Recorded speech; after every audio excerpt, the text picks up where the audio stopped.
Well, ladies and gentlemen, welcome to another episode of Bald and Bonkers. We are very excited to have Craig Campobasso. It's going to be horrible tonight. Joining us tonight, author of the Extraterrestrial Species Almanac, the ultimate guide to greys, reptilians, hybrids, and Nordics. And that is no lie in the title. There's information there that solves a lot of what we got going on.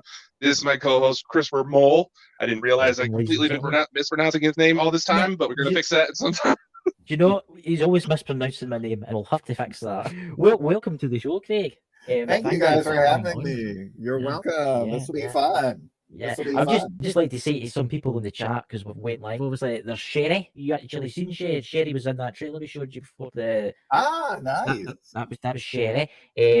Brooke. Hello, Brooke. Hey, Scottish Outlooker. Who else we all got in there? We've got...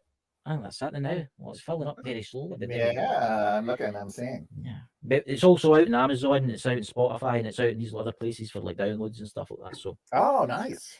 Yeah, we stream out to like 47 different locations, including Parapost. I do kind of find it funny that we have all this talk about like censorship and the government's trying to block UFO content. They'll allow all this nasty images. That the second we have some probably some of the most serious conversations, seems like there's something holding back the audience a bit. That's a little odd. Well, interesting. I think at this stage of the game, I think the governments around the world, including ours, they have to allow this stuff to start happening organically, and they've been feeding little bits of information into the public with the Tic Tacs and things like that, just testing the waters and things of that nature. And we've got a couple of new people in here. We've got Austin. Good to see you, Austin. He's my US friend. And what's that name there? Dakota at the bottom. I'm terrible with names. What's that? I can't pronounce that. Gachi, I'm not sure. I'm not gonna try it. So let's get into the conversation, Craig. Sure. Honestly, man, I have got to buy more of your books, man, because this has been absolutely fascinating. Tell us. We were talking about this before we came on. What was it that got you into UFOs in the first place, man? Well, I was 26 years old, and I actually had a major spiritual awakening. And I went from sort of 0 to 100 in a matter of 2 years of really fighting my belief systems and all kinds of things like that. Prior to that, I had never thought about what was out there in the universe. I had never even heard of the term duality. I had never even thought of our emotions are tools that are helping us to groom our own self into becoming a shining diamond because of how we present ourselves through our emotions and how we deal with our emotions. And that's the thing that gets us to the place of the heart. And when we get to the place of the heart, the ego vanishes, so the heart and mind become one. So all of these concepts and things and how to get there never crossed my mind. So during this 2 years, this waking process, when I finished, at that time I had several, I call them universal master teachers. I was able to sit, close my eyes, and I call it a mind internet. And I could see somebody pop in who looks exactly, who, as I'm looking at you on the inside of my eyelids, they would either say something or they would just look with this love, and everything that they were conveying was downloaded, right? I got lots of downloads at night. I went through lots and lots of experiences over the 2 years, and that continued. They were just grooming tools to keep evolving on a quicker timeline than a lot of other people, grooming me to get me ready to write a set of books, which is called The Autobiography of an Extraterrestrial Saga. So that's going to be 7 books in total. There are 4 books out now. And right now I'm writing 2 prequel books. And when I finish the prequel books, then I'll write the 7th book and finish out the series. So those books are about the Pleiades, Dakota. That's a lot about the Pleiadian people, because the lead character, his name is Tehran. He's 7'7". He has long blonde hair. And he actually is he teaches starseeds at the University of Melchizedek, which is 490 university planets in the Mira system. And so he teaches starseeds from all over this universe and other universes that want to come into Earth and help raise consciousness, right? So he takes them and teaches them and puts them through the process, and they learn not only how they're going to achieve this on the timelines, but they also learn what race they're going to be born into. Will they be male or female? Will they be gay or straight? What are all of their obstacles going to be? And so on. So, and then the books deal with the greater duality in the universe. So, but the most interesting thing about those books is Tehran was born dualistic. So in the fully conscious world, about every 200,000 beings born, one will be born dualistic, so that they have, the fully conscious people have a being to sort of bounce off of, because they're not in contact with a lot of dualistic people on a daily basis.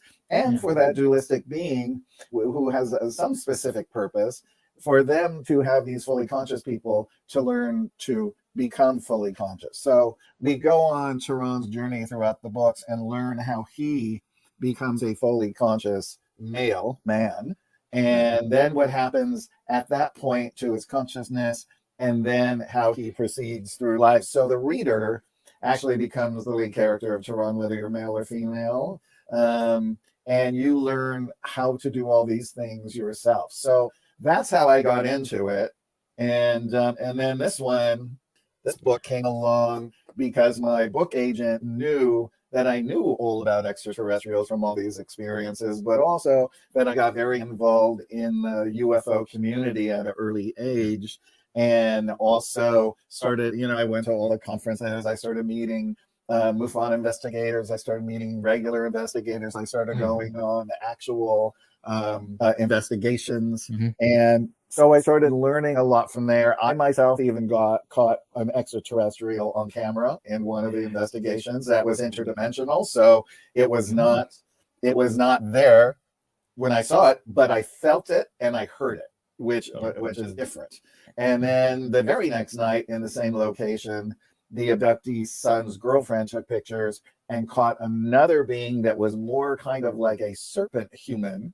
Right? Really? Right. Yes, really interesting looking, whole different stance in the body and everything of that nature. So I had, my favorite cases were the early contactee cases, where regular humans in the 50s and 60s were meeting beings from all over the galaxy who live on the interior of all the planets in our galaxy, right? And so they were coming with specific messages, right? And a lot of the same ones that came, like Adamski's, I forget the name of the guy that he met.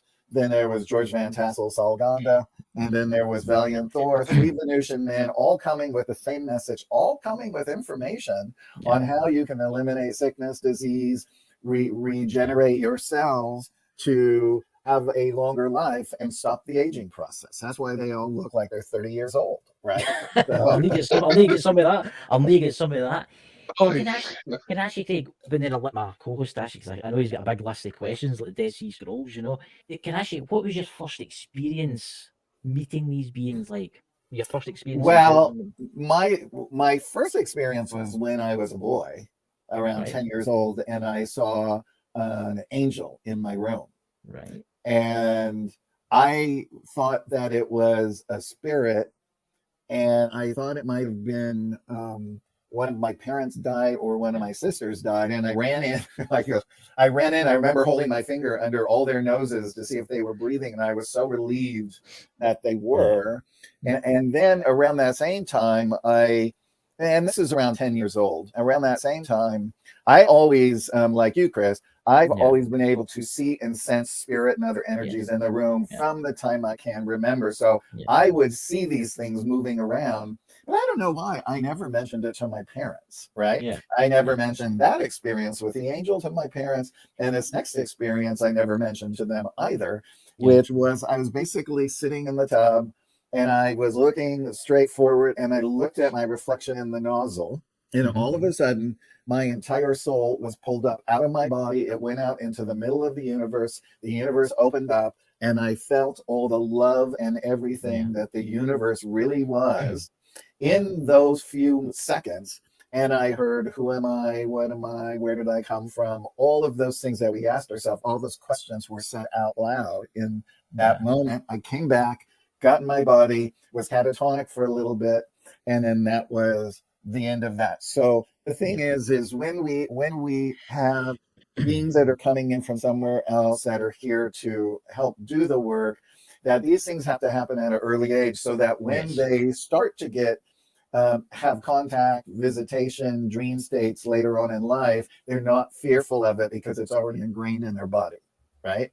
So that's what it was for me. But my first experience with the beings was, I couldn't believe how much love was emanating from them. I couldn't believe it. My body went into nirvana just it's like beholding them.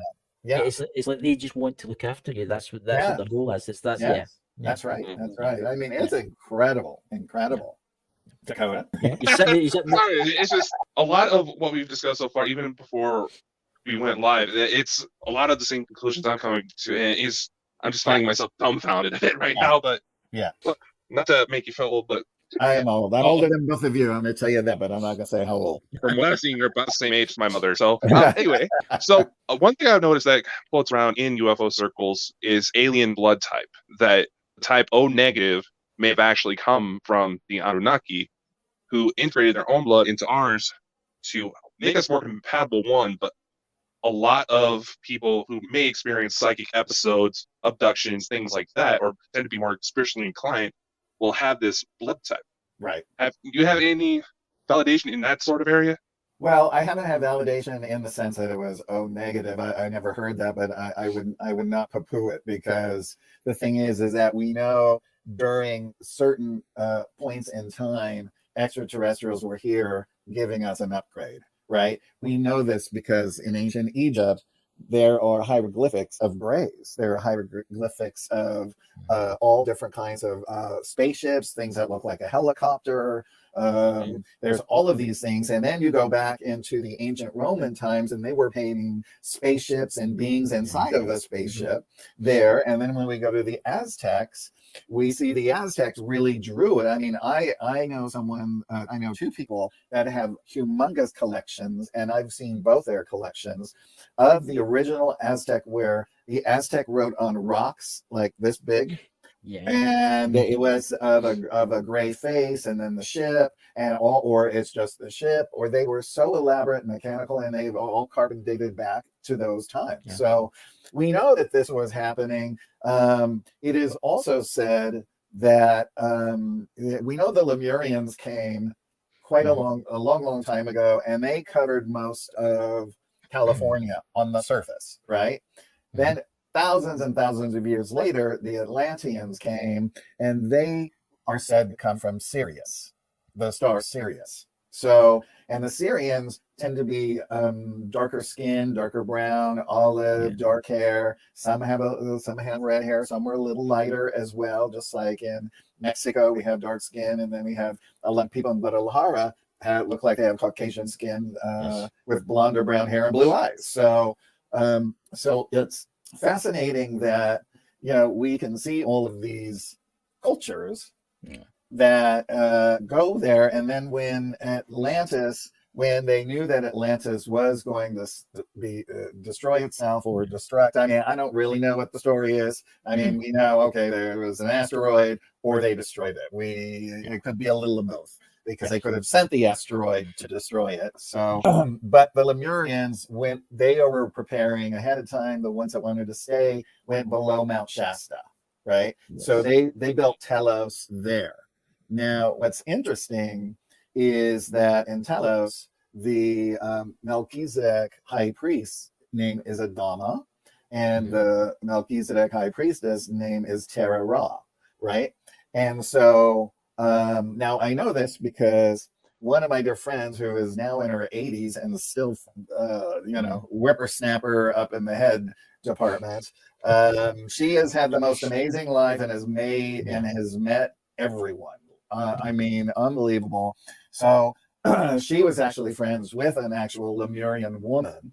So she obtained the information from her, and they're friends, still friends. And so So then there's another book called The Smoky God that was written like 100 years ago. And it's about a man and his son who were in their boat, and they somehow got on into the inner earth, right? Because there's holes at the north and south poles, big giant holes. I actually have slides of the holes, right? Well, They're online. I mean, they're online, so anybody can really see them. So, but so they went in and they came in contact with giants, right? And the Lemurians are giants too, and some are normal size. And some of them are 15 to 20 feet tall. That's how big they are, right? So they came in contact with a race of giants. They lived with them and for quite some time harmoniously, learned about everything there. They took them to one city, and in the city, in the book, they actually talk about meeting the high priest. So all of these giant cities have a Melchizedek priest in them, right? Because the University of Melchizedek is the universe's sort of like college, right? There are all these university planets, and everything comes from there. A lot of times when we graduate from Earth, we may go back to Melchizedek and decide, okay, I've graduated from here. What is the next thing I want to learn, and where do I want to have my next incarnation at? Where do I want to? Do I want to go to Jupiter and live with the people there and learn what they are, and their lifespans for normal people are maybe 5,000 years? That's enough time for me to learn what I need to learn, right? That kind of thing. Or they could just keep on living. It's really a choice. Even immortals, not created beings like Thor, but other immortals. Can you imagine being the same person for like 100,000 years? You would get so bored with yourself that there is a thing where you can actually put in, after I forget the span of time, where you could actually shift who you are to become another personality, so that you can renew your soul to have a new experience, because that's what your soul craves. So there's all of these amazing things that are out there in the universe. I mean, I could see if living for 5,000 years or 100,000 years, to some that would think that bored, but I wouldn't actually, because if you were an extraterrestrial and you knew everything, right? And you lived for 100,000 years, could you imagine the knowledge that you could? Oh yeah, yes. The things that you could see, the civilizations from beginning to end. Yes, it really and truly is amazing. So, and we just keep growing and growing and growing, and ultimately we'll become celestials, and then we'll become the next thing and the next thing and the next thing, and then we really just sort of become the embodiment of the all, which we already are, right? We're just all having these little separate experiences, but in the end, we just kind of merge back in and become the all. We become everything. Exactly. And sometimes when worlds such as Earth are in turmoil, it can pull even very advanced beings from the all to come back and take a higher dimension body and step down a little bit, right? And then start going towards the people that have incarnated on the planet to affect change. So it's absolutely fascinating. What would you like to? I mean, like you said, I'm getting dumbfounded here. It's so fascinating to think about it. And one of the things that, yes, I acknowledge that if someone doesn't understand my own experiences or doesn't believe me, I understand that. I know it sounds crazy. I'm expecting to end up in a straitjacket one of these days, but especially with events lately, especially with the light being that Chris was mentioning that eventually comes through him and sends me mysterious messages in the middle of the night. But that's the way it happens, because it's better for that being to go to Chris, because it's more of a validation through Chris than if you were to receive the message, because you might word it off as, oh, it's just my imagination. Well, the being that I encounter, I'll just put it that way. See how you're going on about beings being like 100,000 years old. He says he is 5 million years old. Yeah. Yes. Yeah. And can you imagine living for 5 million years? You can, and this is where I tell everybody, they're not going to be with the same person for all that time. That's why they truly, when you get into this unconditional love, you recognize all of the beings that come in and out of your life as your true soulmate, and you may wish to experience a relationship with 3 different people at the same time, and you would just have the conversation with your other mates to say that you want to. I mean, I can imagine, let's just say it's a man, and this man is going to have a relationship with 2 women and a man, right? Mm-hmm. Or an androgynous person, because there's lots of androgyny up there, and there's lots of hermaphrodites, because the male and female in one body. We're male and female in one body, but now we're just kind of separated a little out, but it doesn't mean that we don't have it, right? So anyway, it's interesting, because they really, I mean, you can imagine a wife being like, oh my God, he's been here for 1,000 years. Can somebody kick him out? You want him to go. That kind of thing. But really, on a soul level, they really love that person so much that they want that person to receive love in every way, shape, and form. And the same for them, right? So they may pick different time frames to be together and do that kind of thing. And some of them are monogamous. So it depends on what they want. Yeah, he's a very strange entity. I just call him an entity. I call him a he, and I shouldn't really call him a he, because I don't think he is. I don't think he's a he or a she. He's just an entity. He's just like a light being. I just call him a he, because obviously I'm a human, right? Right. My mind isn't developed like their minds are developed. They can understand more than I can. But it's weird, because I was perceived as a man, but I don't think he is a man. And I don't think he's a woman. I think he's just an entity. Yeah. And you could call him that. You could call him the being or the entity, because he doesn't really have a pronoun, right? Yeah. Or that kind of thing. Yeah. Yeah. It's certainly interesting. But when it comes to this light being, kind of a debate we end up always having is the existence of time itself. Because this being we'll take this being as an example. He's saying he's about 5 million years old. He's considered a kid to his race. Yes. But the part that bends a lot of people's minds is that one of the messages that came through is where he goes, Dakota, don't you think it'd be kind of funny if I ended up being your descendant? Mm-hmm. So what would be your perspective on that? Well, time takes place kind of all at the same time, right? Yes. I have dreams all the time about an event that's going to happen, and it happens. So where did I know that event was going to happen in my life? How did I know that was fixed? Right? Yeah. I don't know. And it's like the last thing the last thing that I dreamed was I went into my garage, and outside of my car door was a lizard this big, right? And of course, a few months later, I walked out, there was the lizard. And when I was a boy, I picked those things up all the time. I'm looking at them, talking to them, and that kind of thing. I'm like, but he was a little big, and but the thing was that it wouldn't move. I mean, I was trying to get it to move and get it out of the garage. I ultimately did without hurting it, but and then I kind of think of it as, okay, well, what does that mean? Right? Because animal totems, I've had lots of praying mantis, beetles. Beetles are super consciousness. Praying mantises are also very super consciousness. Mm-hmm. Reptilians as well, because a lot of people now with this book ask me a lot about reptilians. And the thing is there's a crap load of really good reptilians too, right?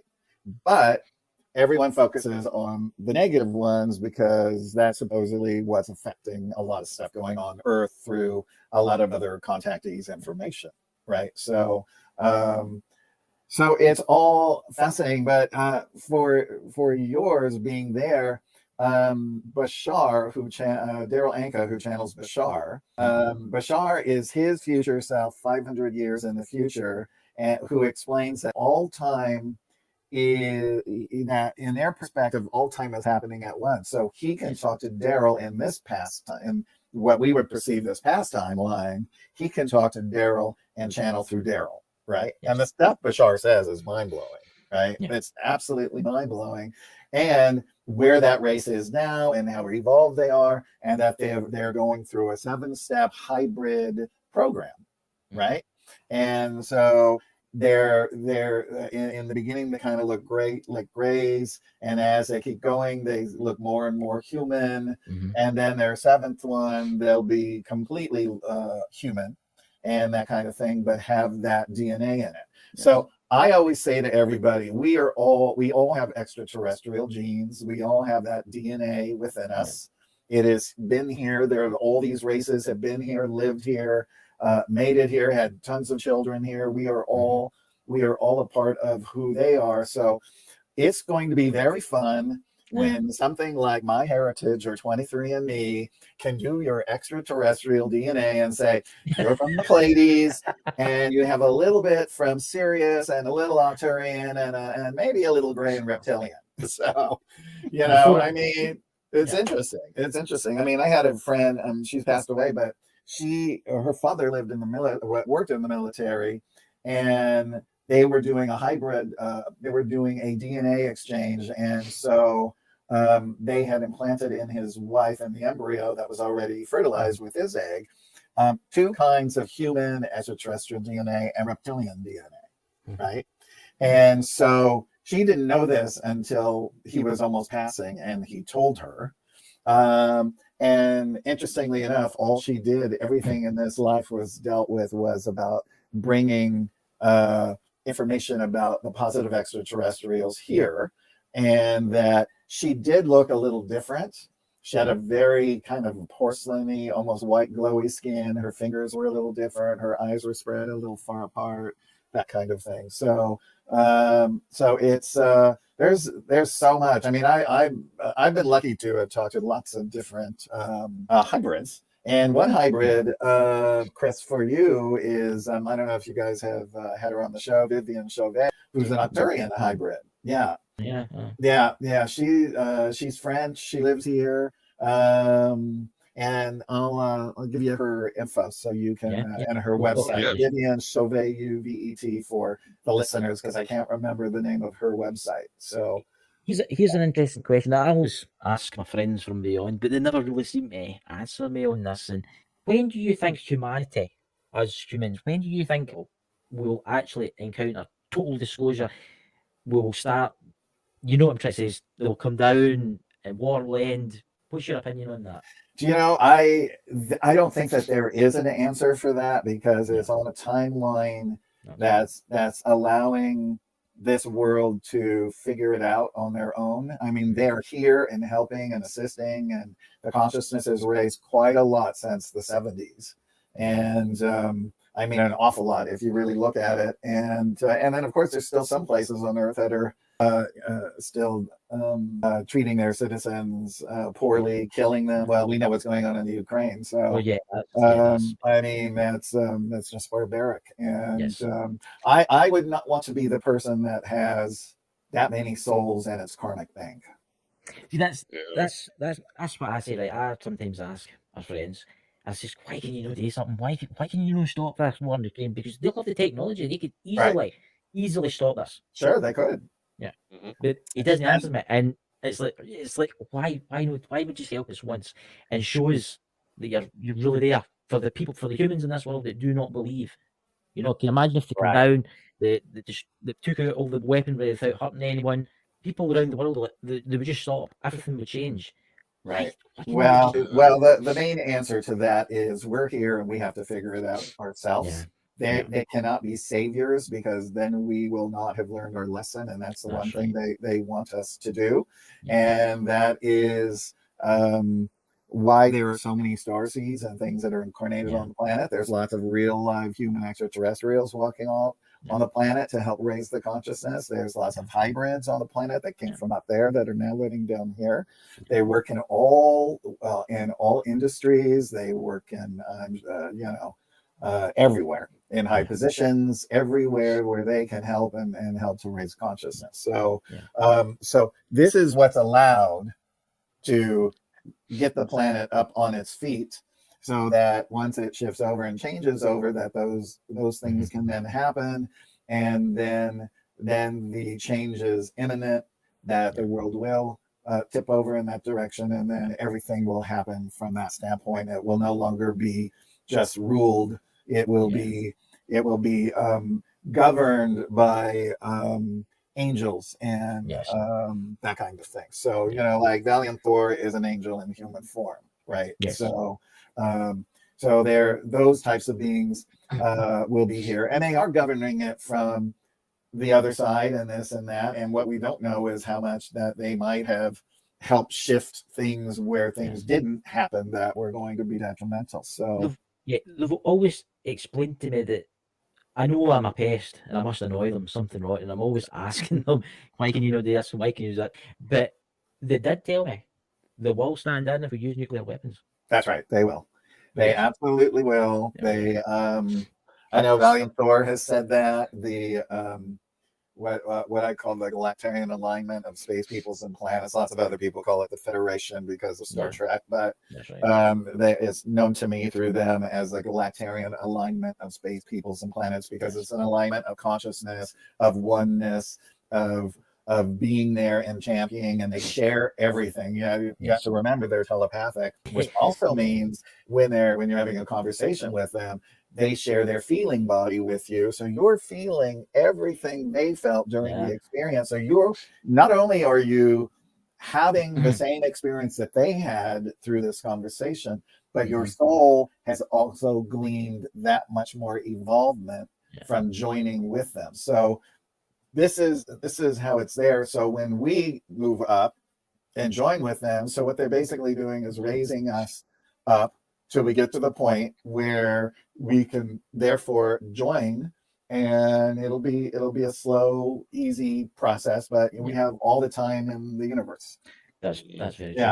Right. That's very cool. Actually, on the topic of brand disclosure, one thing I would like to get your opinion on, one of the conspiracy theory / explanations that have been going around allegedly from CIA insiders is that part of the reason why total disclosure is not taking place is out of fear of mass suicide due to the fact that, obviously, as everybody here can testify, it changes how you view things. And there's still a lot of people on this world that probably could not handle that. What's your opinion on that? Well, I mean, they've kept it hidden for so long, they just can't come out and say, sorry, gig's up, here it is, here's the truth. They can't do that, and they know they can't do that. I wouldn't want them to do that, right? I think what they're doing is little pieces at a time, but you have to remember there is a lot of really religious ingrained people on the planet, and this could possibly really freak them out, and in that way, shape, or form. For us, it wouldn't freak us out, but we don't know what it would be like to actually meet one face to face in a body. Right. I mean, I had a friend who went to a thing with a contactee, and there were 100 of them. And then in the forest, the ship came. They all saw the ship hovering above. And then 6 of them were invited in to meet the extraterrestrials, which were human. And they all came away from that, the ones that got to go, like totally catatonic. They couldn't talk. They were just frozen in fear. And the lead extraterrestrial guy, who was actually 9 feet tall, was like saying, get a hold of yourself, it's okay, I'm just like you, right? So it must be quite interesting to see it from their point of view, because it makes you wonder. It's like somebody asked in the chat, it's like, what do they think he is? Because when they come along to our world and they're like, right, let's see what they're transmitting, and they start watching shows and stuff that we're transmitting, they must look at us and think, oh, yeah. I mean, I'm sure that they do. It would be something fun for them to do, to see it. Their sort of televisions and things like that, or theater is more of a 5D kind of thing. So when you're watching it, it's a very forced perspective. It's kind of like this, and it's quite amazing to look at. And so, and plus, it gives you, it sort of involves, what those characters are feeling. They can add in emotions, so it's a different experience for them than it is for us. We can feel the emotions emoting from the actor, but they could really feel it emoting from the soul. So it's a different kind of thing. But I would just venture to say the way it's going to happen is just the way it's going to happen. It'll be the best for everybody. Eventually, I don't think I'll see it in my lifetime. I think it'll be another couple of 100 years from now. But I think when it does happen, I think it'll be one of the most beautiful things ever to happen in the earth. Yeah. Definitely. I just lost my train of thought there. My God. That's okay. I'm in OT. I'm sitting here in awe, guys, and I'm like, this is amazing. This is one of the best shows I've ever done.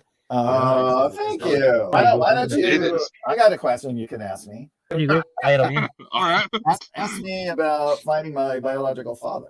What? Can you please? Oh, yeah, you did send us that. I did, yeah. So, short story is when I was 12, my mother told me that my father was my stepfather and that I had a biological father.